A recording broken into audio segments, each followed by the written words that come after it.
Bonjour, je suis Richard Rivard, un prêtre du diocèse de Trois-Rivières et je suis ici pour faire ce que le diocèse appelle les capsules d'évangile, celui du troisième dimanche du carême. Ce carême qui est sous le thème de discerner sa présence. Il me semble que l'évangile d'aujourd'hui est très bien ancré dans ce questionnement.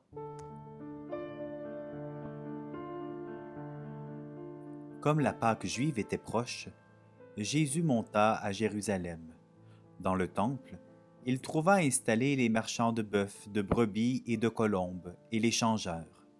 Il fit un fouet avec des cordes, et les chassa tous du temple, ainsi que les brebis et les bœufs.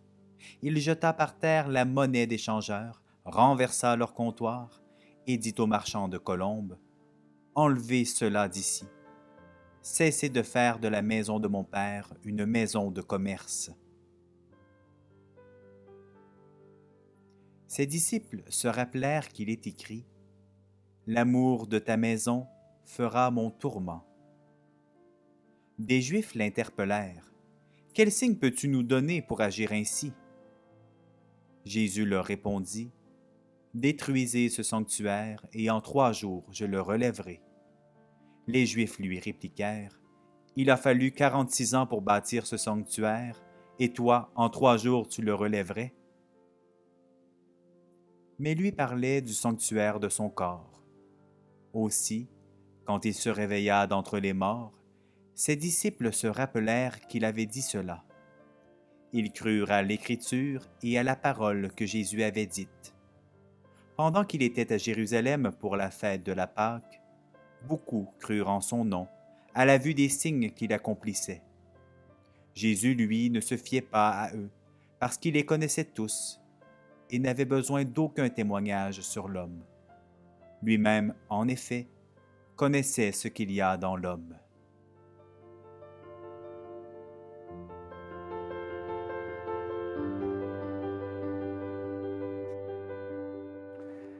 Le texte d'évangile qu'on vient d'entendre n'est surtout pas une information précise sur ce que Jésus a fait, puis quand il l'a fait. Si c'était comme ça, on aurait des problèmes, parce que les 4 évangiles racontent l'événement, mais ils ne le situent pas au même moment du ministère de Jésus. Dans l'évangile de Jean, c'est au début de l'évangile, tout de suite après le miracle des noces de Cana, que Saint Jean situe cet événement-là. Tandis que dans les 3 autres évangiles, l'événement est situé après l'entrée de Jésus, l'entrée triomphale de Jésus à Jérusalem. Mais ce qui est intéressant de remarquer, c'est que tous les deux le situent dans le cadre de la Pâque juive. Alors Jésus, nous dit l'évangile d'aujourd'hui, monte à Jérusalem pour la Pâque. Et c'est là qu'il va poser son geste. Les 3 autres évangiles le situent dans le cadre de la dernière Pâque de Jésus, juste avant sa passion et sa résurrection. Plutôt que de chercher à situer précisément l'événement, à quel moment de la vie de Jésus, puis ce qui est important, c'est de chercher le sens.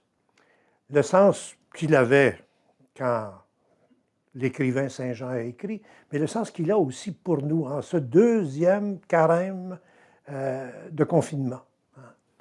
Est-ce que ce texte-là peut nous dire quelque chose? Pour comprendre ce morceau, il faut savoir qu'à Jérusalem, il y avait le magnifique temple que le roi Hérode avait fait construire. C'était une merveille, une des merveilles du monde. Et un temple solide, d'ailleurs, il va être détruit avant que Saint Jean écrive son évangile. Il va être détruit vers 70 après Jésus-Christ, puis l'évangile est écrit vers 90. Donc, il y avait une vingtaine d'années entre les deux. Mais ce temple avait été détruit et donc il n'existait plus. Et quand Saint Jean écrit son évangile, il insiste sur qu'est-ce qui peut bien remplacer le temple de Jérusalem. Le temple de Jérusalem, c'était, aux yeux des Juifs, on pourrait dire le piédestal de Dieu sur terre. Le prophète Ézéchiel dit, c'était le nombril du monde. Hein? Dieu avait les pieds dans le temple. Et donc, c'était le lieu de la présence. Le temple détruit, ou le temple que Jésus annonce qui sera détruit, ça veut dire que la présence de Dieu n'est plus liée au temple comme avant. Où est-ce qu'elle est, la présence de Dieu?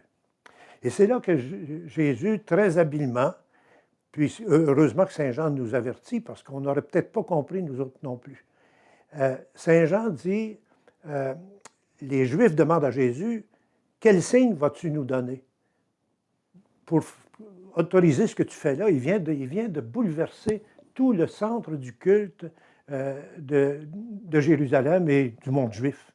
Il vient de jeter à terre les tables des changeurs, puis il leur dit, faites pas de ma maison, de mon père, une maison de voleurs et de bandits. Alors, quelle autorité tu fais ça? Et là, Jésus dit une phrase qui est énigmatique, détruisez ce temple, et en 3 jours, je le relèverai.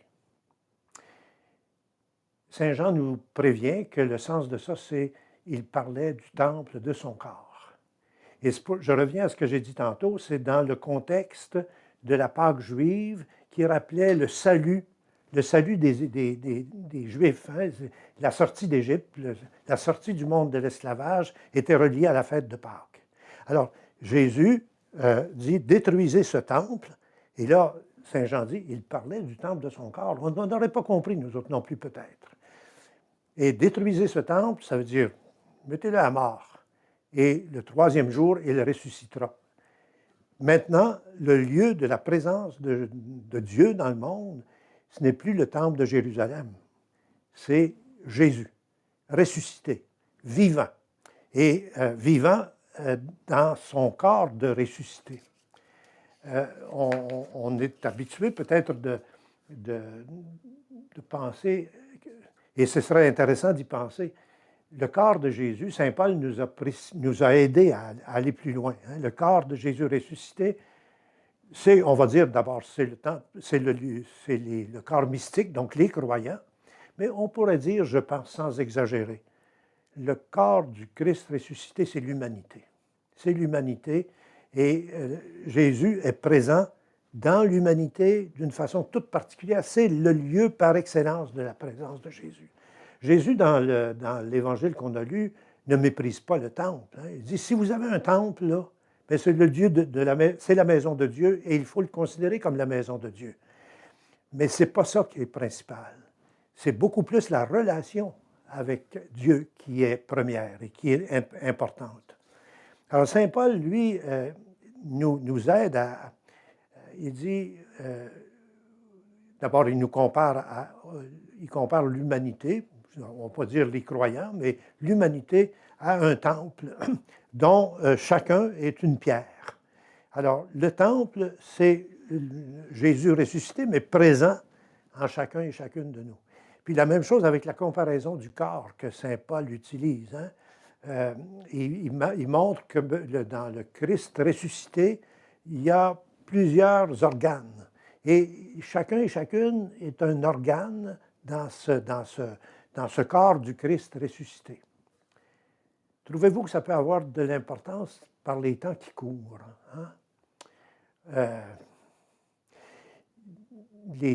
Nos temples, là, nos églises, depuis un certain nombre de mois, on peut dire elles sont vides. Elles sont absolument vides. Mais ça fait un bout de temps que nos églises sont plus ou moins vides. Hein? Nos églises sont... le peuple de Dieu a pratiquement quitté les églises. Alors, il y a des gens qui ont des gros problèmes avec ça. Où est-ce qu'il est Dieu? Hein? Où est-ce qu'il est Dieu? Où est-ce qu'il est présent, Dieu? Ben, l'Évangile d'aujourd'hui nous dit que Dieu, il est présent d'abord chez les humains. Et le lieu par excellence de sa présence, c'est dans le corps du Christ, plus particulièrement dans le corps du Christ souffrant. C'est souffrant ce qu'on passe actuellement dans nos histoires peut-être personnelles de foi, puis dans l'histoire de l'Église. Hein, on questionne de plus en plus la pertinence de l'Église. Et il faut que l'Église retrouve une pertinence. Je pense que cet évangile d'aujourd'hui nous invite à trouver la pertinence de l'Église dans le service de l'humanité.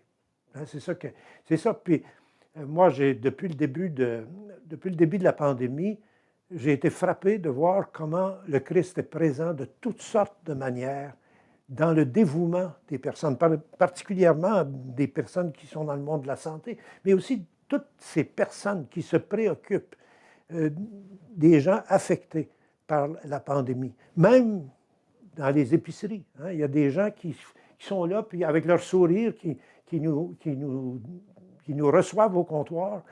Le Christ est présent là-dedans. Je serais porté à dire que l'Évangile nous invite à regarder comment le Christ est présent partout où l'humanité cherche à être plus humaine. À être plus humaine. Il y a bien des gens qui ne savent pas, qui réalisent l'Évangile. Hein? Tout le monde a en tête un peu le texte de Saint Matthieu au chapitre 25. Hein? J'avais faim, j'avais soif, j'étais prisonnier, j'étais malade, et vous m'avez visité. Vous m'avez donné à manger, vous m'avez donné à boire. Le Christ est présent là-dedans.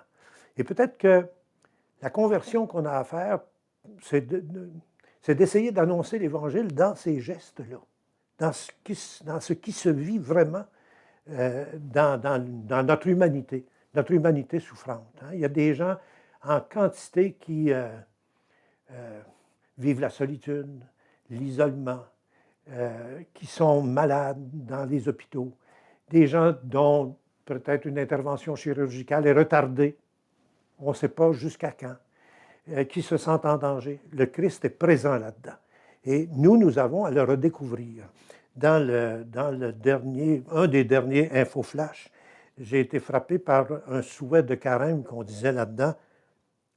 On nous souhaitait un désencombrement serein pour davantage de vie et de joie. Ben, peut-être qu'on a des désencombrements à faire dans notre vie chrétienne, dans notre vie de foi. Et il me semble que le carême, cette année, s'y prête particulièrement.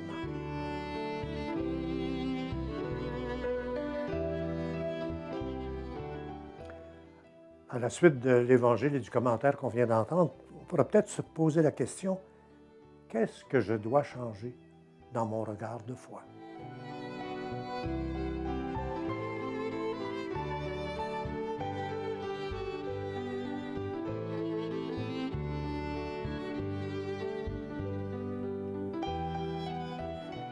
Seigneur, ta parole est toujours nouvelle.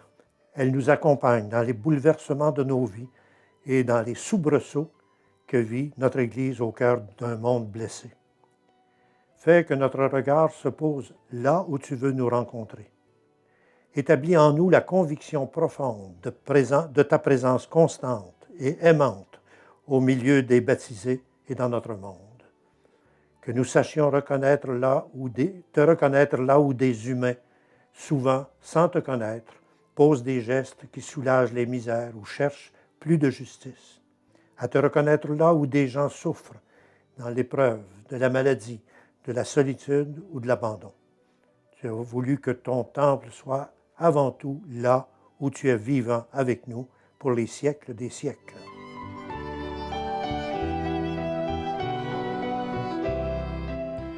Comme défi de la semaine, peut-être qu'on pourrait se donner comme objectif de découvrir la présence de Dieu dans l'un ou l'autre des petits événements de notre vie, là où il est vraiment présent. Alors, je vous salue, je vous souhaite une bonne semaine et une bonne continuation du carême.